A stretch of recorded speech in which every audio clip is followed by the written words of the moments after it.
Señor los bendiga, iglesia, en esta hermosa mañana. También le damos gloria al Rey de Reyes y Señor de Señores, ¿verdad? Por darnos la oportunidad, el privilegio de estar poder presencial, ¿verdad? Un día más aquí en su casa, en la casa del Señor. Pero también le damos gracias al Señor por cada uno de los hermanos que aún desde la distancia en sus hogares se están conectando a través de Facebook, ¿verdad? Para poder también salir edificados en el día de hoy a través de la palabra que el Señor va a traer a nuestros corazones, a través del instrumento en sus manos, ¿verdad? El pastor Francisco Javier Reyes. Y como mencionaba el pastor al principio, vemos que las circunstancias a nuestro alrededor, ¿verdad? No son las mejores, ¿verdad? No son las más favorables para cada uno de nosotros. Vemos también, ¿verdad? Cómo el gobierno también toma decisiones a causa, ¿verdad?, de lo que estamos viviendo, donde a lo mejor a algunas personas les gustan las decisiones que toma y a otros pues no les gustan las decisiones. Pero nosotros, iglesia, tenemos que entender que nuestra esperanza no está puesta en el gobierno y que nuestra esperanza tampoco la controlan las circunstancias que vivimos a nuestro alrededor. ¿Por qué? Porque las circunstancias no determinan, ni el gobierno tampoco determina nuestra alabanza y nuestra adoración al Rey de Reyes y Señor de Señores. Quien controla el gobierno y quien controla toda circunstancia a nuestro alrededor. Y yo quiero que podamos buscar en el libro de los Salmos, el capítulo 62, y vamos a estar leyendo el versículo 1, 2 y del 5 al 8. Y si nos podemos poner de pies y poder leer la palabra, para luego orar y poder adorar al Rey de Reyes y Señor de Señores. Y la palabra dice, en el nombre del Padre, del Hijo y del Espíritu Santo: en Dios solamente está acallada mi alma, de Él viene mi salvación. Él solamente es mi roca y mi salvación. Versículo del 5 al 8 dice: alma mía, en Dios solamente reposa, porque de Él es mi esperanza. Él solamente es mi roca y mi salvación. Es mi refugio, no resbalaré. En Dios está mi salvación y mi gloria. En Dios está mi roca fuerte y mi refugio. Esperad en Él en todo tiempo, oh pueblos, derramad de Él, delante de Él, vuestro corazón. Dios es nuestro refugio. Señor, en esta hermosa mañana venimos delante de tu presencia, con el corazón, Señor, en la mano, pidiéndote perdón, Señor, por todos nuestros pecados, pero también para decirte que te amamos aún en las circunstancias difíciles, aún en las situaciones dolorosas y en las situaciones buenas. Nuestra esperanza solamente reposa en ti. Como dice este pasaje, tú eres el Dios de nuestra salvación, tú eres nuestra roca, tú eres nuestro refugio, nuestra alma reposa en ti. Gracias, Señor, por el privilegio que nos has dado de estar un día más aquí en tu casa para adorarte en espíritu y en verdad. Todo esto te lo pedimos en nombre de tu Hijo Jesucristo. Amén. Iglesia, es que nuestra esperanza está en aquel que nos libertó. Nuestra esperanza está en aquel en que nos arrancó de la muerte. Nuestra esperanza está puesta en aquel que quebrantó las cadenas que nos ataban al pecado. Nuestra esperanza está en aquel en quien solamente tenemos salvación.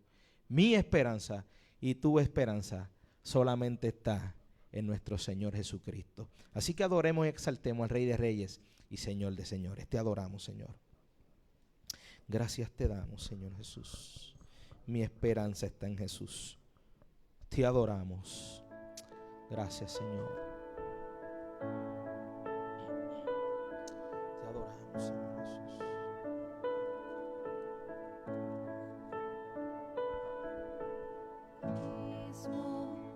Entre nosotros, cuán alto monte vaya a escalar, con desespero volví al cielo y en la noche te hice llamar. Allá en lo oscuro tu amor profundo cruzó la sombra y me alcanzó. Ya es consumado y el fin escrito. Mi esperanza está en Jesús. Te adoramos, Señor. Nuestra esperanza, Señor, está puesta en ti. ¿Quién imagina piedad tan grande, tan plena gracia al corazón? El Dios eterno dejó su gloria, de mi pecado Él se vistió. La cruz hablado, soy perdonado, el Rey de Reyes me adoptó. Señor hermoso, te pertenezco, mi esperanza está en Jesús. Oh, aleluya, sea el que me libertó, aleluya, de la muerte me arrancó, las cadenas quebrantó, y en su nombre hay salvación, mi esperanza está en Jesús.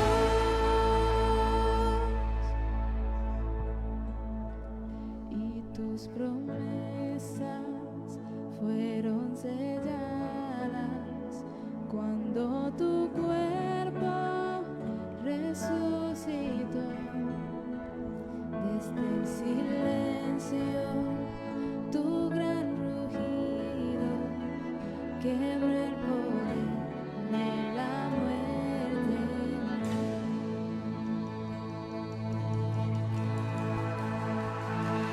Tus promesas fueron selladas cuando tu cuerpo resucitó.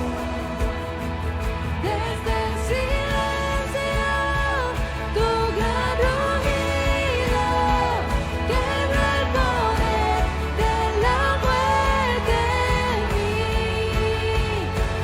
La victoria está en ti.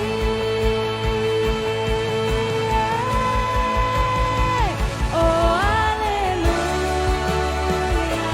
sea el que me libertó, aleluya, de la muerte me arrancó, las cadenas quebrantó, y en su nombre hay salvación, mi esperanza está en Jesús. Oh, aleluya, sea el que me libertó, aleluya, de la muerte me arrancó, las cadenas quebrantó, y en su nombre hay salvación, mi esperanza está en Jesús. Mi esperanza está en Jesús.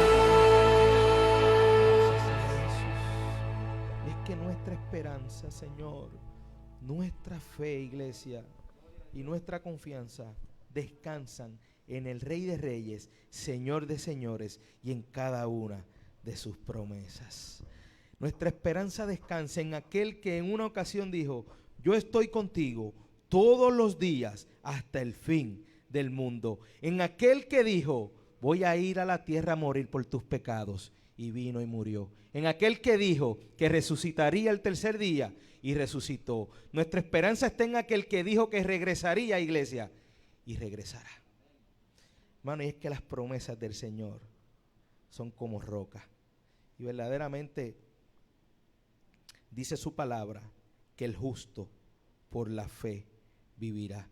Y nosotros descansamos en esa promesa, en la promesa de que tú y yo algún día veremos cara a cara a aquel que nos levanta y nos sostiene cada vez que caemos, aquel que nos amó desde antes de la fundación del mundo, para que tú y yo hoy podamos decir que somos salvos y que tenemos vida eterna. Así que sigamos adorando, sigamos exaltando a quien solamente es digno de adoración. Te adoramos, Señor. Gloria y honra, Señor Jesús.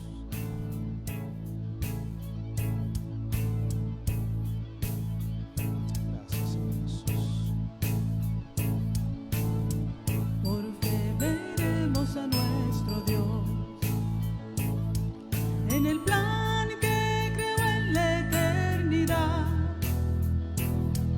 en la vida de los fieles que llamó a vivir por fe y no por ver. Por fe el justo vivirá. Por la fe caminamos junto a Él, como viendo al invisible protector. Vivir por fe y no por ver. Sus promesas como rocas son. Sus promesas cumple nuestro Dios.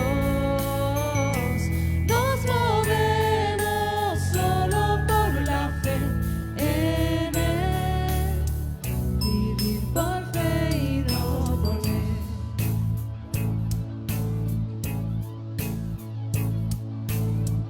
Por fe profetas hablaron fe, por la fe proclamaron la verdad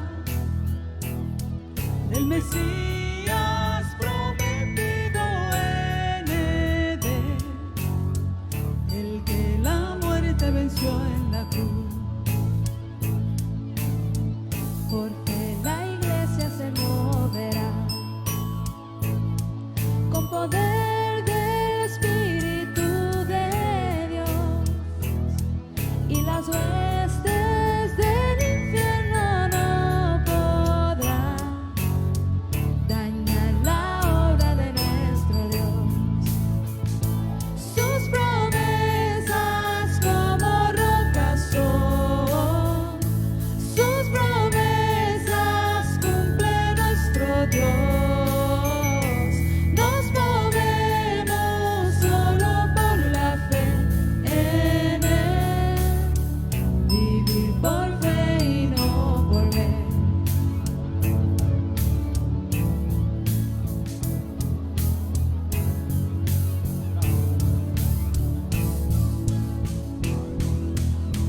Por fe los montes se moverán. Si la fe permanece en Jesús, el poder del Evangelio librará A todo aquel que confía en Él. sus promesas como rocas son. Sus promesas cumple nuestro Dios. Nos movemos solo por la fe en Él. Vivir por fe y no por ver. Sus promesas como rocas son. Sus promesas cumple nuestro Dios. Nos movemos solo por la fe en Él. Vivir por fe y no por ver. Vivir por fe y no por ver. Vivir por fe y no por ver.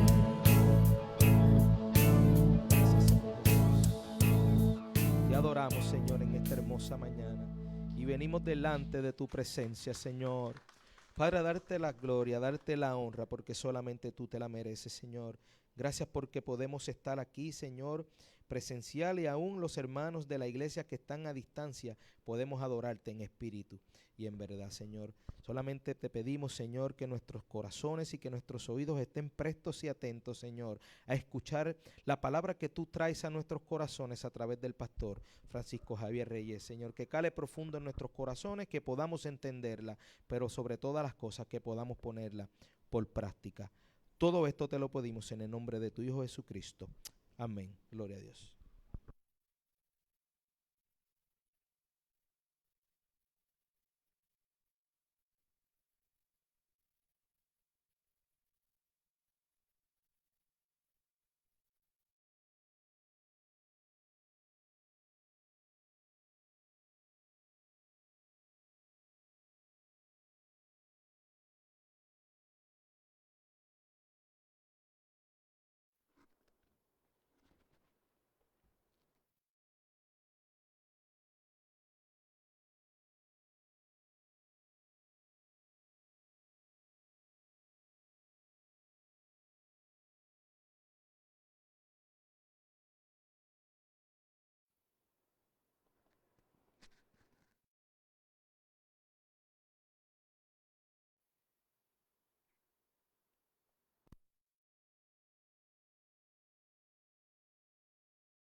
Gloria a Dios. Bien, hermanos. Qué bendición, hermano, estar con ustedes un domingo más. De una forma como ya hemos acomodado, ¿verdad?, el término para nuestra nueva normalidad, ¿verdad? Yo creo que tenemos que seguir aprendiendo de lo que Dios quiere hacer en medio de toda esta situación que ha permitido que la iglesia permanezca también firme. Y yo quiero, ¿verdad?, que podamos nosotros como iglesia seguir siendo una iglesia que en este tiempo que Dios nos ha permitido vivir, sigamos siendo sal y luz. Yo creo que una de las cosas que Dios está haciendo en medio de esta pandemia es midiendo la temperatura de las iglesias. Y yo creo que, y cuando hablo de iglesia, yo no estoy hablando de un local, estoy hablando de cada uno de nosotros como miembros, ¿verdad?, del cuerpo de Cristo. Cristo es la cabeza y realmente Él es el pastor de pastores. Yo soy también una oveja de Él, el cual algún día estaré presente delante de Él y allí nos pedirá cuenta. Así que yo creo que hoy en día, ¿verdad?, tenemos que ver qué Dios quiere hacer con cada uno de nosotros en medio de esta pandemia. No quitando que Él sigue siendo soberano y que tiene el control de todas las cosas. Amén. Así que lo que pase o deje de pasar, la realidad es que así Él lo quiso. Él es el que tiene el control. Así que me gustaría, hermanos, que me acompañen a Lucas capítulo 7, no sin antes saludar a nuestras personas, hermanos que nos ven a través de las redes oficiales de la iglesia. Dios les bendiga a todos y a los que nos estarán viendo después, ¿verdad?, a través de también la transmisión grabada.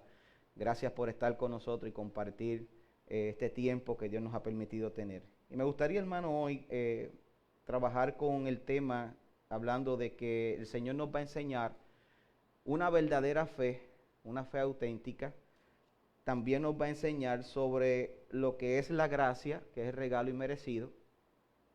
Y en el relato que también estaremos viendo la próxima semana, el poder y la compasión. Lo dividí en dos sermones hablando de lo que el Señor nos quiere enseñar, precisamente porque hay muchas cosas que vamos a ver en este primer relato, después de que el Señor se levantó y empezó a enseñar con su vida y ministerio el sermón del monte. Estuvimos estudiando eso la semana pasada, pero me gustaría que vayas conmigo a Lucas capítulo 7, versículos del 1 al 10, y le vamos a dar lectura de la versión de las Américas. Dice así la palabra de Dios, y puedes ponerte en pie en reverencia a la lectura de su palabra. Si tienes alguna condición, no hay problema, puede quedarse sentado, pero que su corazón esté de pie delante del Señor. Dice así el versículo 1 del capítulo 7 de Lucas. Cuando Jesús terminó todas sus palabras al pueblo que le oía, se fue a Capernaum, y el siervo de cierto centurión, a quien éste apreciaba mucho, estaba enfermo, a punto de morir. Al oír hablar de Jesús, el centurión envió a él unos ancianos de los judíos pidiéndole que viniera y salvara a su siervo.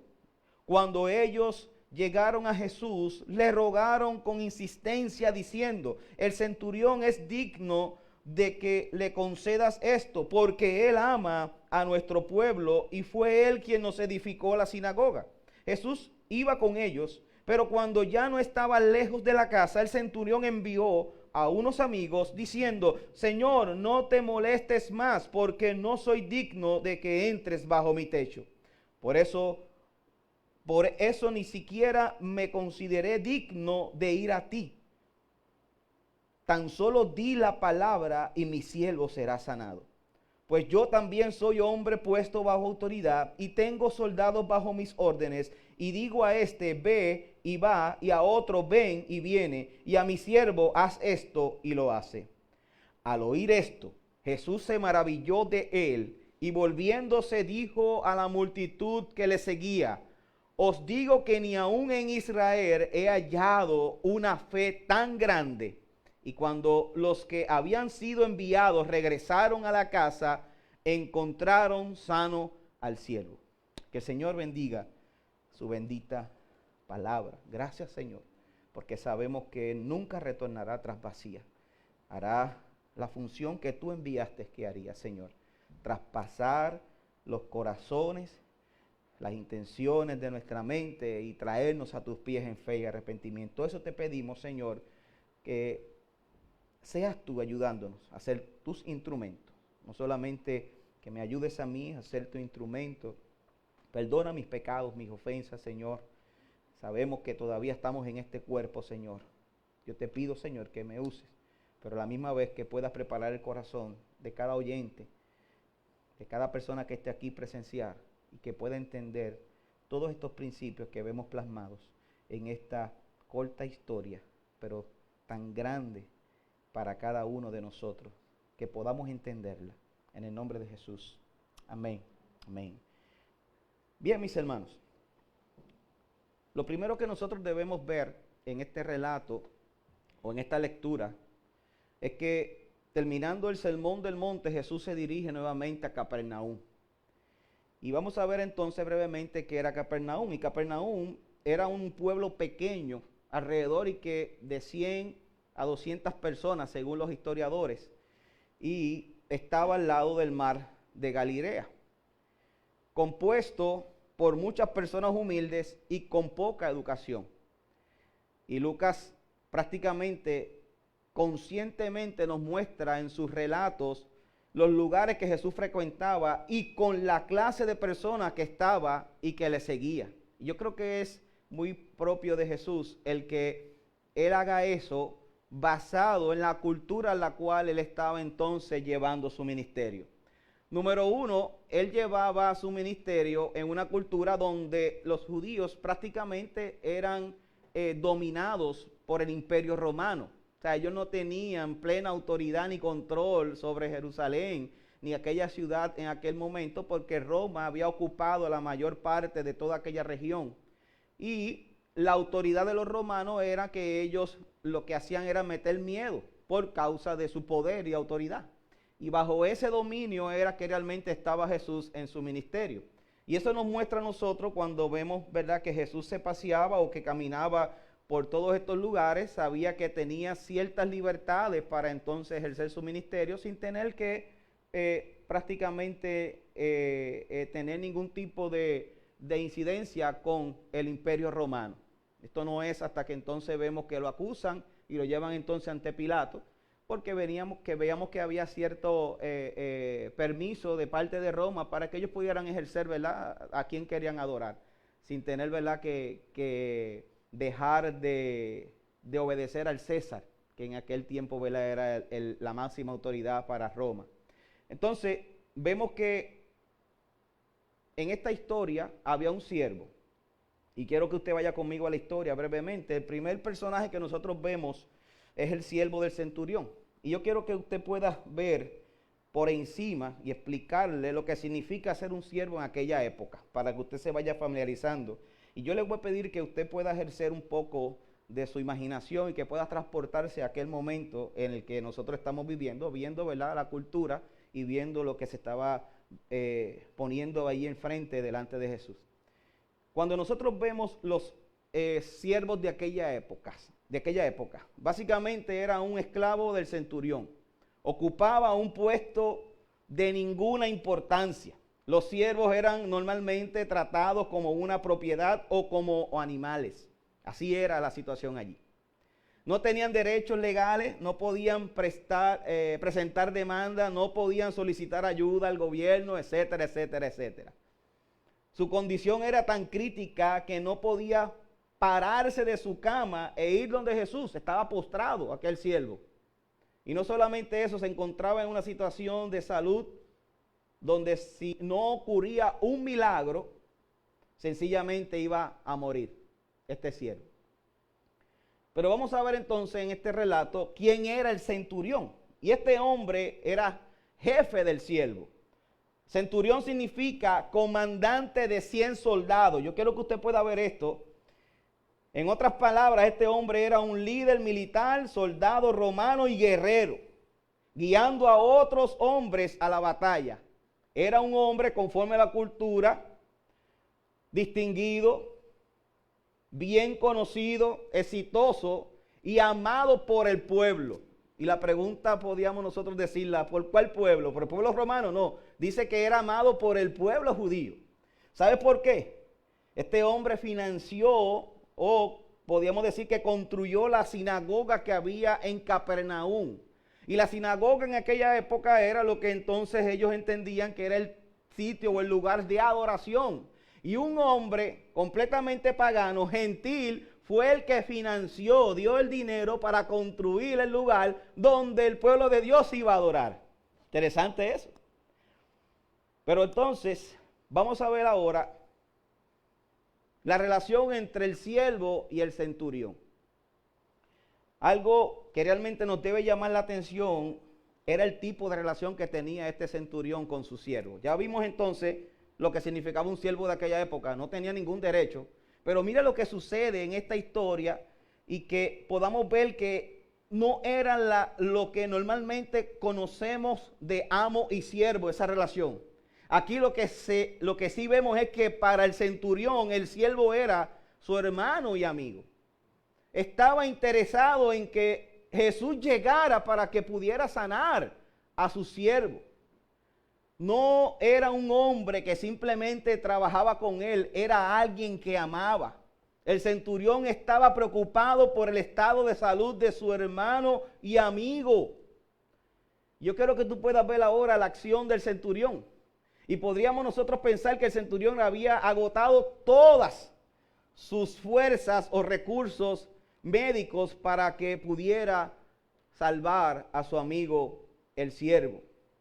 Pero antes de eso, yo quiero que tú puedas ver brevemente un resumen que quiero que podamos prestar mucha atención a cada uno de estos versículos que acabamos de leer. Yo quiero que vayas conmigo al versículo 1. Vamos a explicar el texto, hermano. Cuando terminó todas sus palabras, al pueblo que le oía, entró en Capernaum. Número 1. El verbo que se puede traducir también por cumplió. Cuando dice terminó, estas palabras se pueden traducir como que cumplió. Esta declaración marca una transición hacia una nueva etapa de la misión de Jesús en su primer encuentro con un gentil relatado en la Biblia. Oiga este análisis, hermano, porque es importante que usted pueda entender esto. Jesús termina el Sermón del Monte, los versículos anteriores que estudiamos, y empieza a decir, bienaventurados los pobres de espíritu, porque de ellos es el reino de los cielos. Y es interesante, hermano, que después que le enseña todo lo del Sermón del Monte, Jesús se levanta y empieza entonces a enseñar con su vida lo que él predicó. Y a la primera persona que podemos nosotros ver que él le hace un favor, o por decirlo así, no es que le hace un favor, sino que lo mira y lo ve como aquel pobre de espíritu, es a un gentil. Yo quiero que tú entiendas, hermano, que nosotros somos gentiles, nosotros no somos judíos. Cada uno de nosotros somos gentiles, nosotros no éramos del pueblo, o sea, del linaje de Israel como tal. La realidad es que somos gentiles. Nosotros, cuando vemos toda esa cultura, para ellos, los judíos, no se llevaban con los gentiles. Para los judíos, los gentiles eran perros. Literalmente. Mira lo que hacía prácticamente la ley mal interpretada y los reglamentos de los judíos, que las reglas, más de 600 reglas que ellos tenían. Por eso Jesús en el Sermón del Monte empieza a enfatizar: mira, como quieras que te traten a ti, trata a los demás.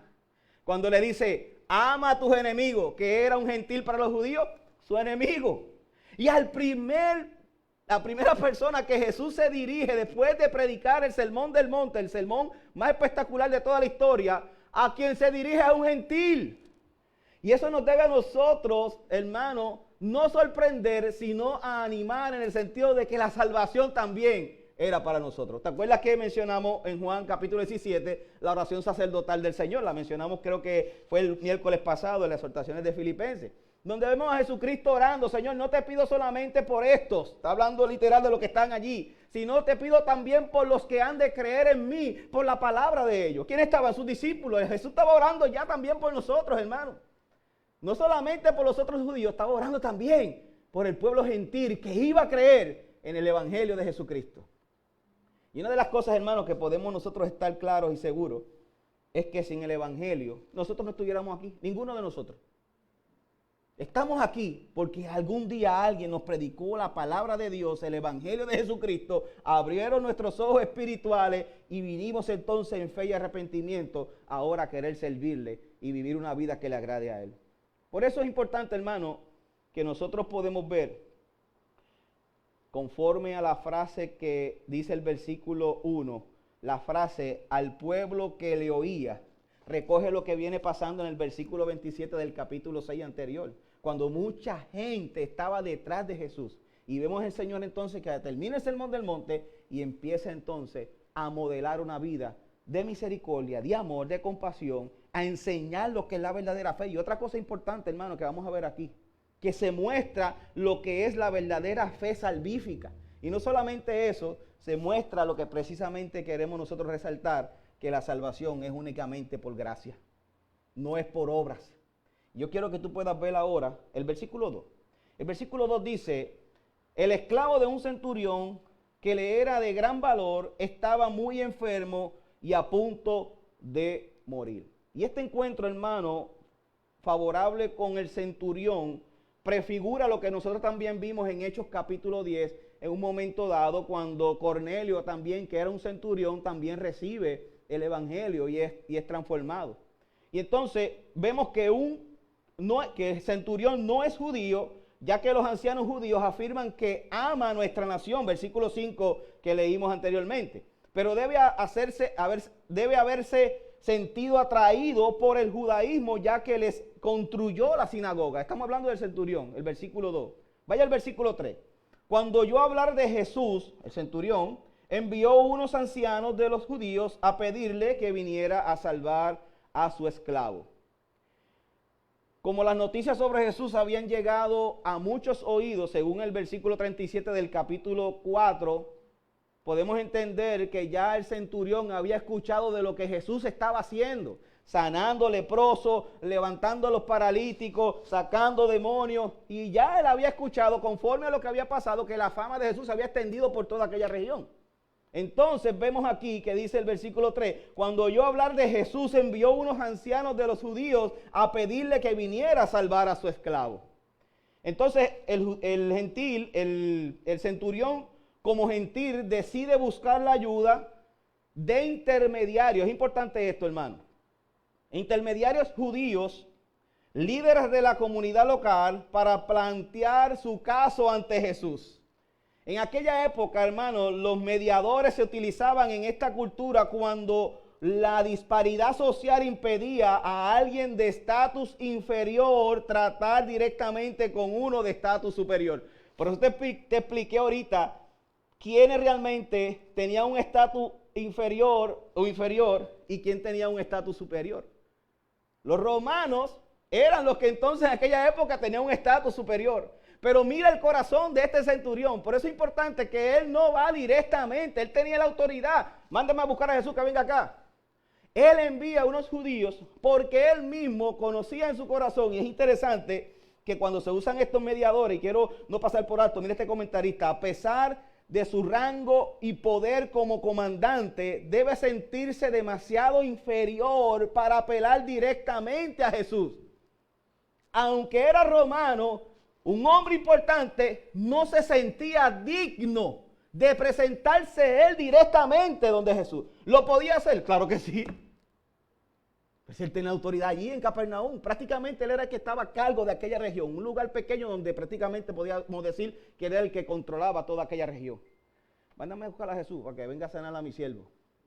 Pero ese hombre, con toda la autoridad que tenía, mire lo que dice este comentarista. A pesar de su rango y poder como comandante, debe sentirse demasiado inferior para apelar directamente a Jesús. Vaya lo que dice el versículo 4 y 5 del capítulo 7.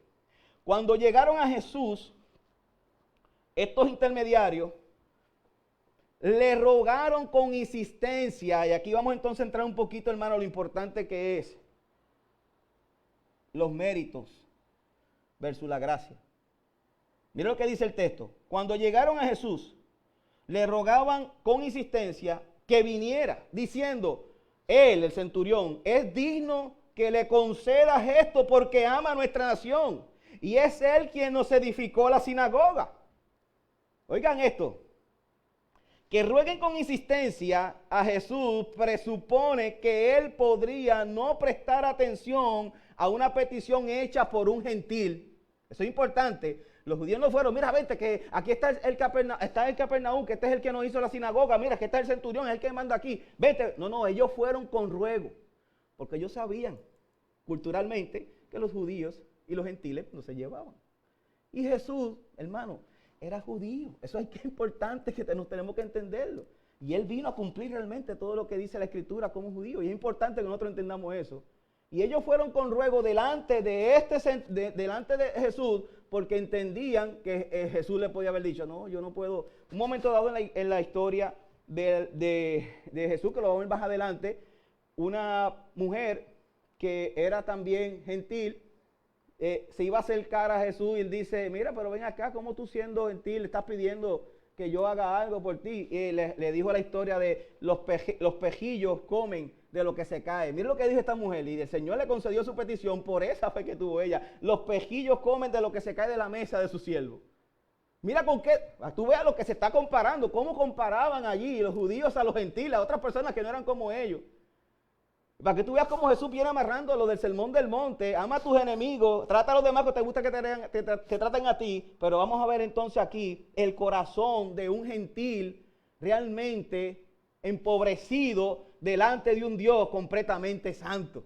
Y que reconoce a Jesús como tal. Por eso es importante, hermano. Mira lo que dice el versículo 4 y 5. Cuando llegaron a Jesús, le rogaron con insistencia que viniera, diciendo, él es digno de que le concedas esto porque ama a nuestra nación y es él quien nos edificó la sinagoga. Esos fueron los judíos que le dijeron eso a Jesús. Es importante, primero, ama a la nación judía. Segundo, le construyó la sinagoga. Quiere decir que la petición con un resumen de sus buenas obras asume que era necesario que Jesús le diera lo que el centurión pidiera. Jesús tiene la obligación, como dijera, Jesús tiene la obligación de cumplir con su deber de cara a la comunidad judía y compensar a un patrón generoso. Interesante lo que dice el versículo 6. Vaya conmigo al versículo 6 del capítulo 7. Jesús iba con ellos y cuando no estaban lejos de la casa, oiga bien, el centurión envió unos amigos que le dijeron, Señor, no te molestes, pues no soy digno de que entres bajo mi techo. El centurión no fue donde Jesús. Envió entonces otros amigos que fueran y le dijeran, no soy digno que entres bajo mi techo. Wow.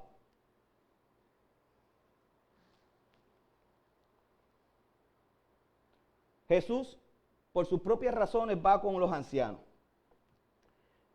El relato tiene su paralelismo, hermano, con la historia de Natán y Eliseo de Segunda de Reyes, capítulo 5, versículo del 1 al 27. Lo vamos a resumir. Los que se acuerden de la historia de Naamán, y Eliseo, sabemos que en ambos relatos hay un oficial gentil muy respetado al que se considera digno, un relato sobre un obrador milagroso, en este caso Eliseo, y en el caso ahora del centurión Jesús, un llamamiento a los intermediarios israelitas influyentes para que insistieran en que en el caso de Naamán, ¿verdad?, el profeta intercediera por él en cuanto a la sanación de su lepra y la curación de una persona afligida sin llegar a tener contacto con su sanador. Es interesante que cuando vemos el paralelismo de Naamán y del centurión, ninguno de ellos tuvieron un contacto físico con el sanador. En este caso, el centurión en ningún momento tuvo presente a Jesús y Naamán tampoco tuvo presente al profeta.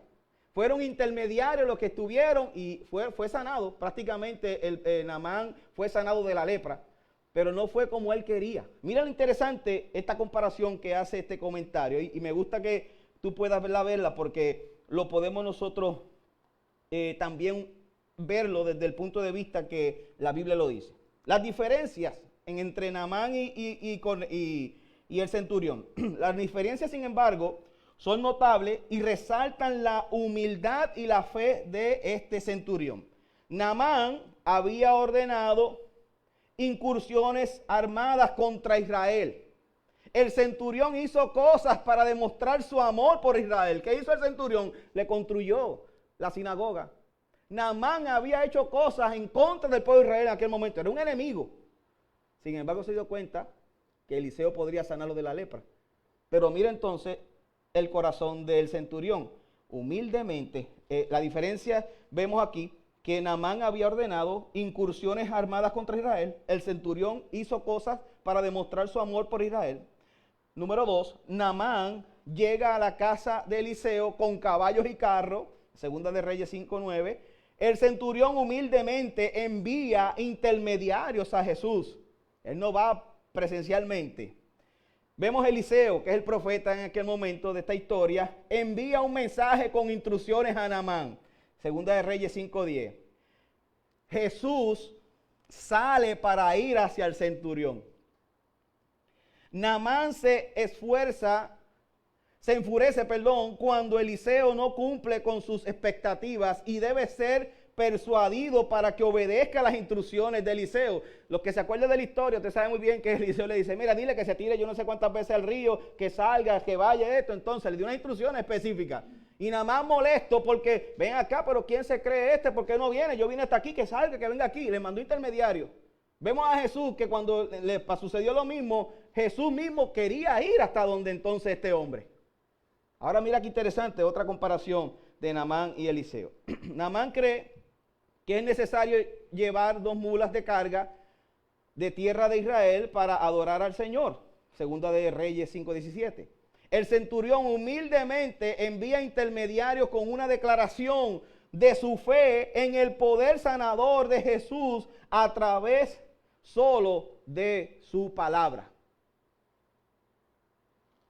Es interesante que esta comparación que hace la Biblia, no solamente de la historia de Naamán y el centurión, y la actitud de Eliseo y también la actitud de Jesús, vemos un paralelismo importante. Pero vemos entonces lo que era el corazón de una persona realmente que quería o entendía quién era Jesús. ¿Qué sucedió después de esto? Vienen más emisarios de parte del centurión para comunicar que lo ha pensado mejor y no merece que Jesús venga hasta la casa. Los ancianos judíos dicen que es digno, pero estos otros amigos vuelven a reiterar que no se siente digno el centurión de que Jesús viniera a su casa. Ellos cuentan que él afirma, no soy digno, no me estimo digno de que Jesús lo visitara, que no sea digno, es importante, de que Jesús entre en su casa, no tiene nada que ver con temas de pureza judía, como querían verlo en aquel momento. cree que Jesús es alguien enviado por Dios que actúa por la autoridad de Dios. Se siente como Juan el Bautista, que no se creía merecedor de desatar los cordones de las sandalias del Mesías, ahí mismo en Lucas 3:16. Y como Simón Pedro, que quería que Jesús se alejara de su presencia pecadora, cuando entonces se dio cuenta quién era el que estaba él cuando la pesca milagrosa. Y es interesante, hermano, cómo veía aquel centurión a Jesús, un gentil, no judío, un gentil. Ahora mira lo que dice el versículo 7. Por eso no me estimé digno de ir a ti, pero solo di la palabra y mi siervo quedará sano. El centurión sigue queriendo que su esclavo se cure, pero cree que alguien con la autoridad y el poder de Jesús solo necesita decir las palabras para que esto suceda. ¿Van viendo esta fe que está teniendo este hombre? Y es interesante que el centurión afirma que no era necesario que Jesús acudiera personalmente. Solamente di la palabra. Un comentarista afirma en esta parte y dice, en la antigüedad se pensaba que las curaciones milagrosas eran posibles solo por contacto directo. Y podemos ver la historia del leproso, podemos ver también la historia también del paralítico que lo llevaron ante Jesús. Pero sin embargo, hermano, la Biblia afirma que Dios era capaz de curar con su palabra. Si Dios con su palabra creó todas las cosas, ¿tú crees que no era capaz de con su palabra sanar a alguna persona? Claro que sí, y Él lo demostró. En el Salmo 107, versículo 20 lo dice. Dios por medio de su palabra puede sanar a cualquier persona. Dios por medio de su palabra, decirlo ahora mismo, dice, mira, desaparece COVID-19. No quiero que me parezca al que sopló, al falso profeta ese que sopló, que se desaparezca. No, hermano, si Dios quiere lo puede hacer, solamente con decirlo. Pero mira qué interesante, hermano, lo que se muestra aquí, hablando de una fe verdadera. Lucas versículo 8. Lucas versículo 8 del capítulo 7. Mira lo que dice el centurión. Porque yo soy un hombre puesto bajo autoridad, con soldados bajo mí, y le digo a uno, ve y va, y a otro, ven y viene. Y a mi esclavo hace esto y lo hace. El centurión explica que sabe algo sobre autoridad. No solamente eso, él está bajo autoridad y además ordena a sus subordinados que hagan lo que él quiera que haga. Sus órdenes tienen poder para aquel a quien sirve. Él se dio cuenta cuánto más poder tendrá la palabra de Jesús. Y él dijo, Señor, no soy digno de que vengas a mi casa, a mi techo, de donde tú estás, dilo. Inclusive, vimos aquí que él no fue delante del Señor, envió a otro mensajero. Estaban los que entonces le decían a Jesús, tienes que venir porque Él es digno, Él nos hizo la sinagoga. Pero después el centurión meditó entonces allá o fue convencido en su corazón, a quien tú estás mandando a buscar no es digno de que venga a tu casa. Eso fue lo que pasó. Y en su mente, en su corazón se dio cuenta conforme a lo que estaba pasando de quién era el que estaba mandando a buscar. Y le dice estas palabras, versículo 8. Porque yo soy un hombre puesto bajo autoridad con soldados bajo mí, y le digo a uno, ve y va, y a otro, ven y viene, y a mi esclavo, haz esto y lo hace. Señor, yo sé que solamente con tú decirlo, mi siervo quedará sano.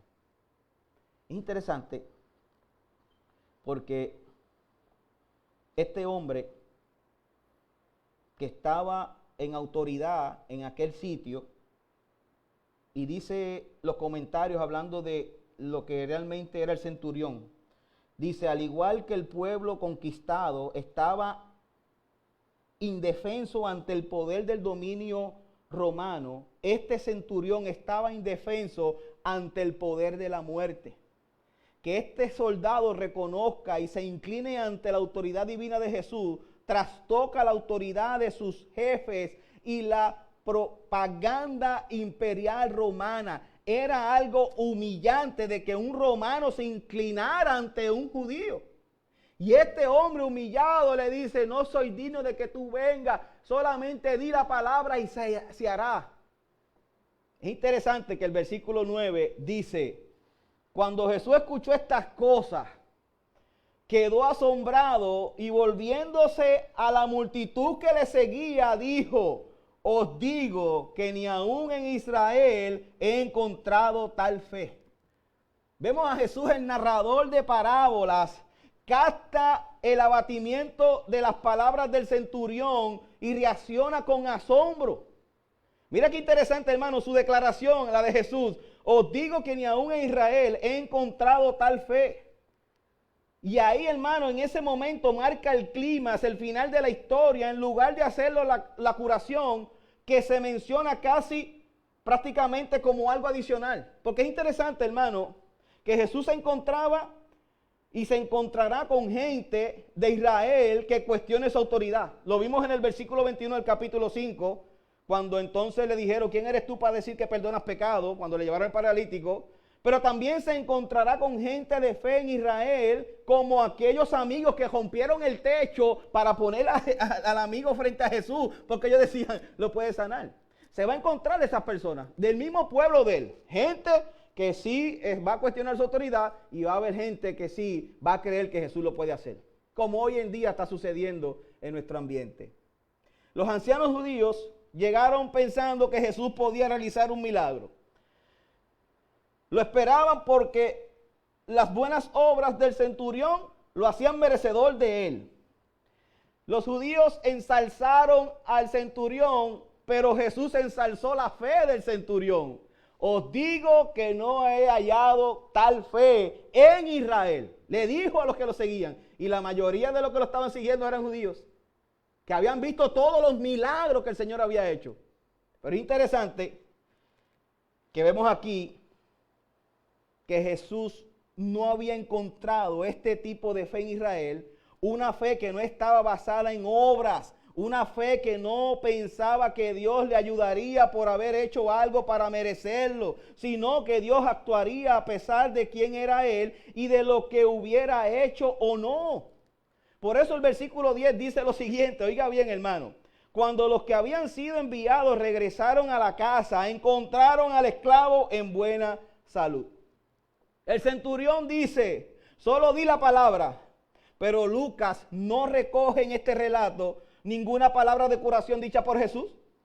Si tú notas el versículo 10, vaya conmigo el versículo 10, el versículo 9, al oír esto, Jesús se maravilló de él y volviéndose dijo a la multitud que le seguía: os digo que ni aún en Israel he hallado una fe tan grande.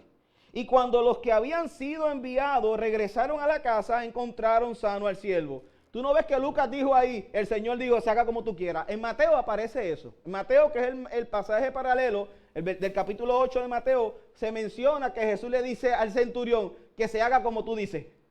Jesús ni dice: pues mira, será sano. Jesús dice al centurión que se haga como tú has dicho, ensalzando la fe que tenía ese centurión. Y es interesante, hermano, que nosotros podemos ver que este esclavo se curó a través de la fe. Y a mi impresión, hermano, la fe de este hombre, la certeza, respeto y reverencia que mostró,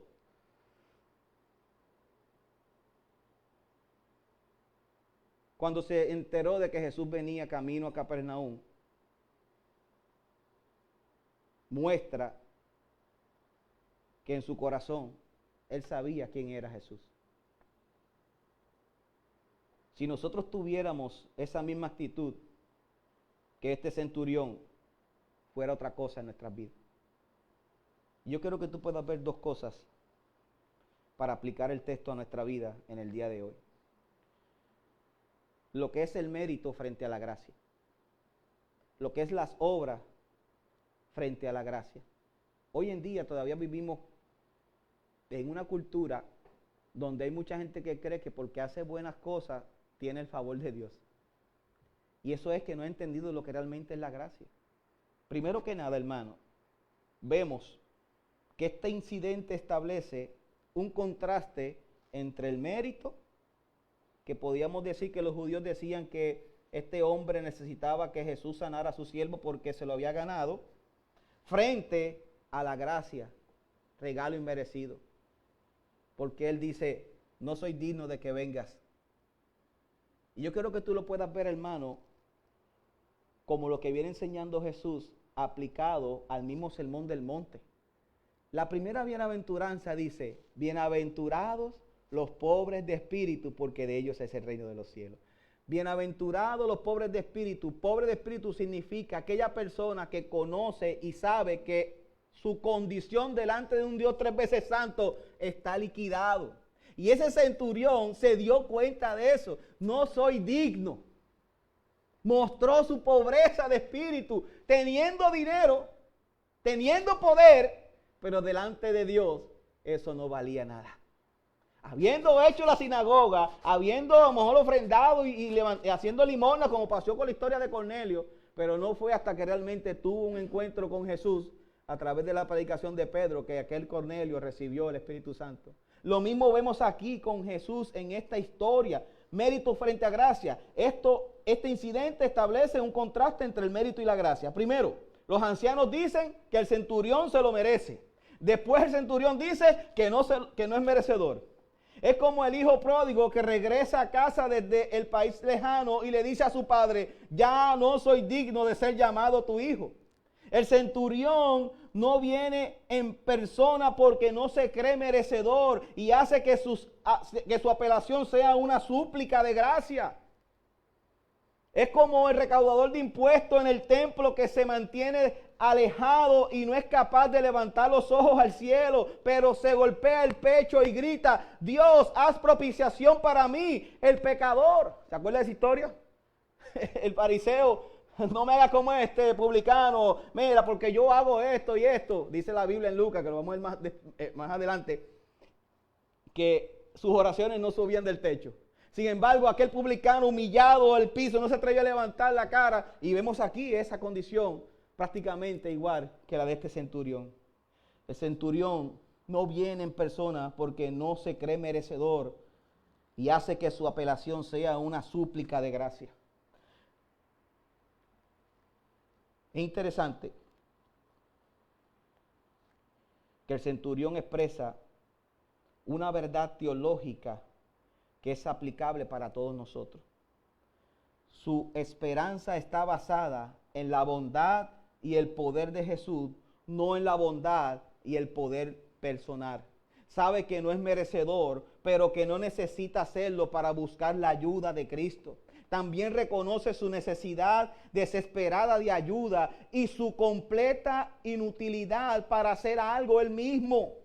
Los ancianos, por tanto, están equivocados. Este incidente ilustra que no existe distinción. Todos somos indignos delante de un Dios 3 veces santo. Romanos capítulo 3, versículo 9 al 20. Nadie es justo, nadie es bueno, nadie se puede acercar a Dios, a menos que sea por pura gracia. Y que Dios sea el que nos alcance a nosotros.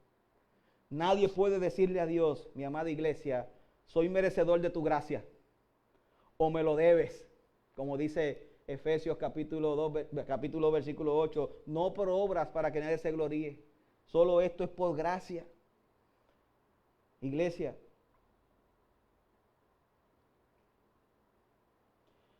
este mensaje de Jesús hace posible que los gentiles se conviertan en miembros del pueblo de Dios y en beneficiarios de sus promesas por la fe, no por obras o por la circuncisión. Todo realmente es por pura gracia, si al Señor así le place. Hermano, la historia prepara, es interesante que la historia prepara para el mensaje el que Pablo declara, por su gracia, todos son justificados gratuitamente mediante la redención que Cristo Jesús efectuó. Romanos 3:24. La gracia no es algo que se gane o se consiga, es algo que solo se puede recibir. Se les concede a los prodigios, se los concede a los publicanos, se le concede a las prostitutas, se le concede a los soldados gentiles. Se le concede a todos que vayan humillados delante de la poderosa mano de Dios, reconociendo quién es el que está sentado en su trono. ¿Quién fue el que murió en la cruz del Calvario? Y este centurión hace la distinción de que quien está invitando a su casa es nada más y nada menos que el Rey de Reyes y Señor de Señores. Y él dice, no soy digno de que venga bajo mi techo. Solamente di la palabra y se hará. Pero esto nos lleva a lo segundo. Y estoy terminando. La naturaleza de la fe. La curación revela varias cosas sobre la fe. Rapidito, hermano. Número 1. Como los creyentes que leían el Evangelio de Lucas, el centurión confía en Jesús sin haberle visto nunca en persona. Solo había oído cosas sobre él, versículo 3. Pero cree y actúa por fe. Oiga bien, hermano, el centurión no había visto nunca a Jesús. Ni lo vio en este relato. Usted lee, hermano, que no fue delante de él. Sin embargo, vemos aquí, hermano, que actúa por fe. El centurión demuestra amor por otros al estar dispuesto a humillarse para que su siervo reciba la curación. Así era la amistad de este centurión con ese siervo, con ese esclavo. La razón para que alguien construyera edificio como una sinagoga era conseguir honra entre la comunidad.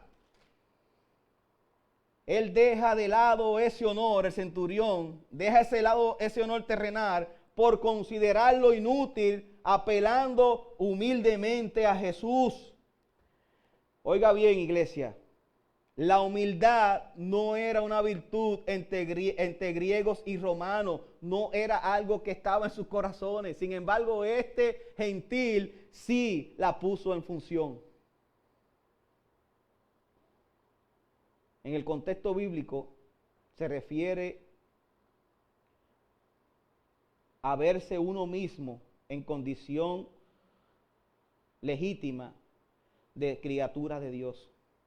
Este hombre que podía darse en el pecho de todo lo que hacía y el poder que tenía, reconoció a quien le estaba pidiendo y fue humildemente a pedirle que sanara a su amigo, a su siervo, no a su esclavo. Este hombre lo que muestra es que desprenderse del deseo de ser grande o distinguido le abre el camino para recibir los dones de Dios. Está al mismo nivel que otros que suplican la ayuda de Jesús para ser curados, como fue el caso del leproso, la mujer con la hemorragia o el ciego de Jericó, que veremos más adelante en la misma historia de Lucas. El centurión no cree que sea merecedor de hacer una súplica directa ante Jesús para conseguir la curación. El centurión entiende la autoridad de Jesús y su relación con Dios y confía en que para él el espacio o el tiempo no sean impedimento para su gran poder. Jesús podía decir las palabras allí donde estuviera y su esclavo quedaría curado. Eso llevó a Jesús a decir, no he hallado tal fe en Israel. De un gentil. Número 5.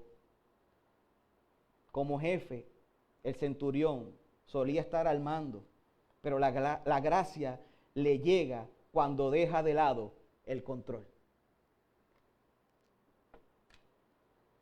Y por último, la curación del siervo revela que no hay parcialidad en Dios.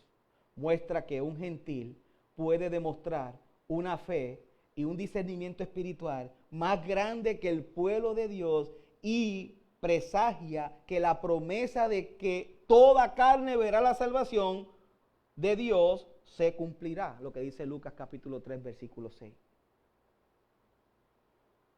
Ahora, hermanos, ¿cómo aplicamos este suceso a nuestras vidas? Le voy a pedir algunos minutitos más, hermano. ¿Cómo aplicamos este suceso a mi vida en el día de hoy? Y lo primero que tenemos que entender es que en este relato nos muestra 3 tipos de personas. Y yo creo que tú puedes identificarte aquí en estos últimos minutos. Los primeros son los que sufren, los necesitados. Y yo quiero que no me malinterpreten. Estos son los que están en gran necesidad, los que han probado todo y nada les ha funcionado, y por default, por eliminación, porque agotan todos los recursos, como dicen normalmente, como refrán de nosotros, se le acabaron las balas.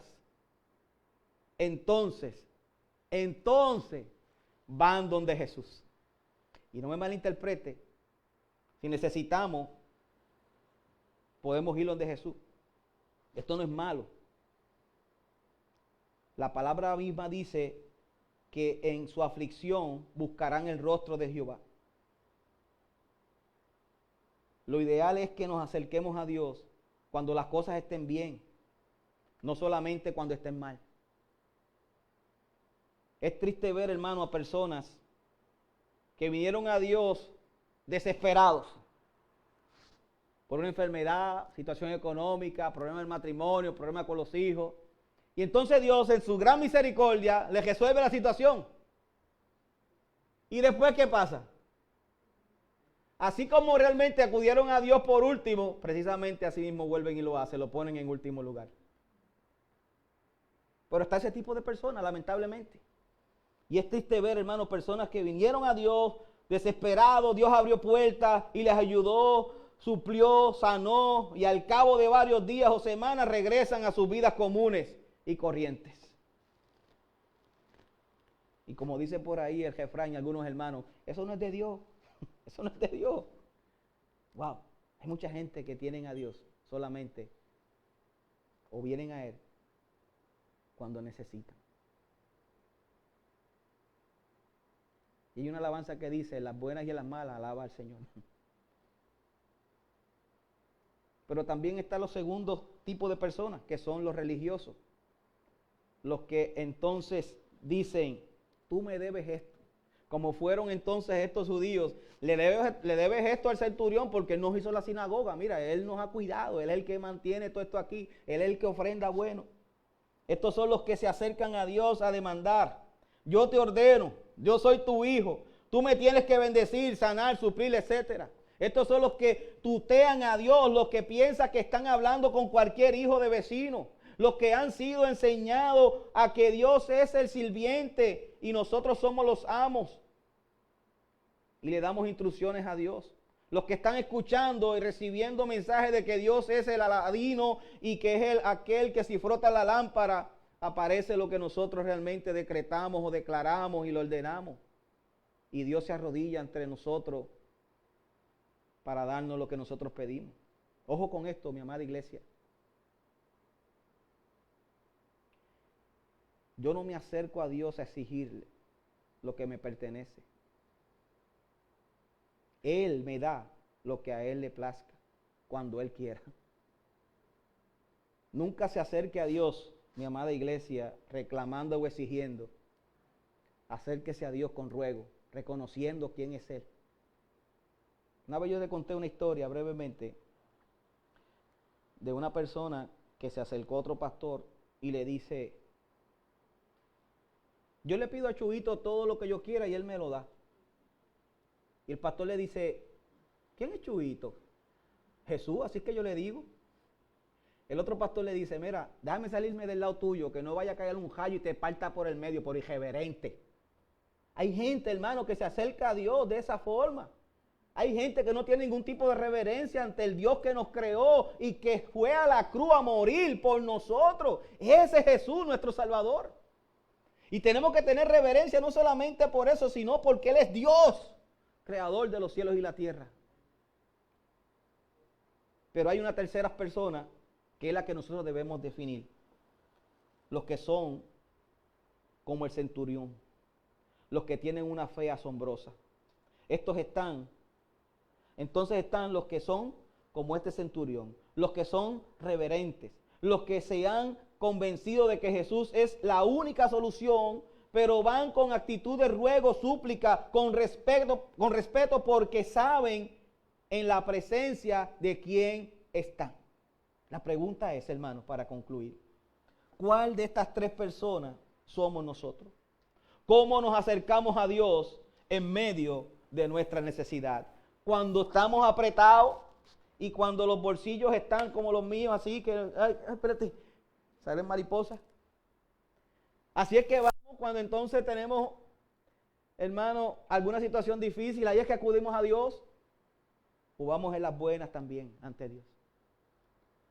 O somos como los religiosos de hoy en día de la llamada evangelio de la prosperidad, donde quieren decretar, ordenar a Dios, darle órdenes a Dios. O somos como este centurión, que humildemente fue delante de la presencia de Dios, reconociendo quién era Él. Mi amada iglesia, hoy usted y yo podemos estar pasando por alguna situación difícil. El mundo entero está pasando por una situación difícil. Quizás alguna persona que amamos está pasando por alguna grave enfermedad. Quizás estamos en medio de una crisis y estamos en medio de una crisis, algo que está fuera de nuestro control como es la pandemia. Pero hay buenas noticias para nosotros. Jesús quiere y puede ayudarnos. Pero a Jesús no lo mueve la arrogancia ni la exigencia. Lo que lo mueve es nuestra humildad y fe de creer que Él puede hacer lo que ha prometido hacer. Y sea cual sea tu situación hoy, yo te invito que de la misma manera que el centurión te acerques con humildad y fe ante el que está sentado en su trono, intercediendo por cada uno de nosotros. Yo creo que Él puede hacer y quiere hacer en ti lo que ha prometido hacer. Lo que está esperando es que tú realmente lo reconozcas por quien es Él, no por lo que Él puede hacer, porque eso es un problema también que tiene esta sociedad. Mucha gente quiere a Jesús por lo que Él puede hacer, no por quien realmente es Él. Aquel que es pobre de espíritu, que aquí vemos ese corazón de este centurión, fue el que reconoció a quien le estaba pidiendo que sanara a su siervo. Y él reconoció que el que venía a su casa, que después dijo no es necesario que venga, solamente dilo, es que él reconoció que él era Jesús, el Salvador. Y si yo y tú, que estamos aquí, tenemos alguna situación, de la misma manera que el centurión fue delante del Señor, hagámoslo nosotros y Él contestará nuestra petición. Pero vayamos con humildad y con fe. Vamos a estar puestos en pie, vamos a orar. Invito a que podamos meditar en esto y tú puedas ver hoy precisamente lo que es los méritos versus la gracia y lo que es realmente la fe genuina o la naturaleza de la fe genuina. Padre, en esta hora, Señor, sabemos que el tiempo que nos ha permitido estar en este lugar, precisamente, es por pura gracia. Es por tu misericordia. Es porque, Padre amado Jesús, tú escogiste a la iglesia para que anunciara las buenas nuevas de salvación. Y hoy, Señor, estamos en este lugar, no solamente de forma presencial, sino todos aquellos que se unen a nosotros a través de los medios de gracia que tú has permitido que tengamos, a acercarnos a ti. Hoy te pedimos, como el centurión, que humildemente, Señor, y con fe, Padre amado, tú puedas contestar cualquier petición de cada uno de mis hermanos, Padre. Que tú, Señor Padre amado, seas escuchando su corazón, porque está yendo con ruegos y súplicas, reconociendo de que no somos dignos, Padre amado, de ti. De que no somos dignos de que visite, Señor, nuestro hogar.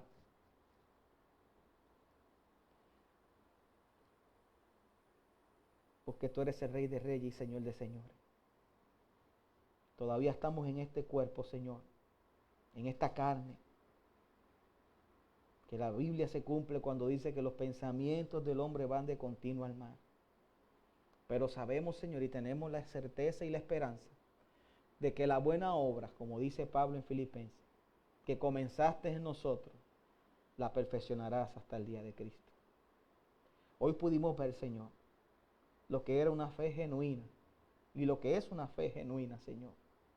Reconociendo, Padre amado Jesús, quién eres tú y que la salvación es única y exclusivamente por gracia. Es un regalo inmerecido. Nada de lo que nosotros podamos hacer, como reconoció el centurión, puede acercarnos a ti. Simplemente humillados delante de ti, reconociendo quién eres tú, es que tú puedes escuchar nuestras oraciones. Y a ti, Señor, acudimos, reconociendo, Padre amado, que en medio de esta pandemia en la cual estamos viviendo, que tú lo has permitido, Señor, seas tú escuchando la oración de tu pueblo. Seas tú, Señor, ayudándonos en medio de esta situación en la cual estamos viviendo. Que seas tú protegiéndonos, Señor, de no, Padre amado, adquirir, Señor, esta enfermedad, Padre, que está prácticamente matando a muchas personas. Ayúdanos a ser prudentes, Padre amado, como iglesia.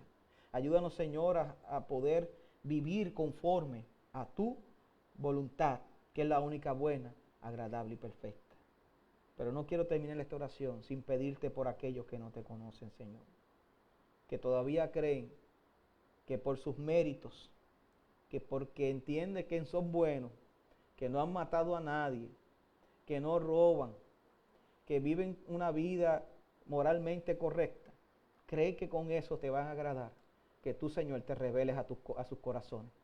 Que tú, Padre amado, le hagas ver el evangelio de la salvación, que por el cual tú moriste, Señor, es que nuestros corazones estaban completamente alejados de ti. Es que estábamos muertos espiritualmente, Señor. Yo te pido, Padre amado, que seas tú revelándote a sus vidas y que los traigas de muerte a vida, Señor. Que sanes por completo su corazón y que entienda que esto no es por obra, sino que es por pura gracia. Solamente ese regalo inmerecido lo das tú, Señor. Pero es reconociendo lo que tú hiciste en la cruz del Calvario, Padre. El evangelio, Señor, Padre amado, de salvación. Y queremos, Señor, seguir predicándolo y no avergonzarnos de él, porque donde único hay poder es en el evangelio de salvación, Padre amado. Tráelo, Señor, de muerte a vida, no solamente a los que nos están escuchando a través de los medios de gracia que permite, sino, Señor Padre amado, donde llegue el mensaje, que puedan entender que esto no es por obra, que esto es por gracia, Señor. Y ayúdanos a vivir, Señor, para ti y para tu gloria. Te pido esto en el nombre de tu Hijo amado Jesucristo. Amén y amén. Dios le bendiga, Dios le guarde. Gracias por estar con nosotros conectados.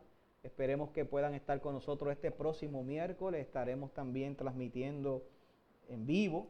Sigan cuidándose. Así que será hasta este próximo miércoles transmitiendo de aquí de la iglesia. Dios le bendiga mucho.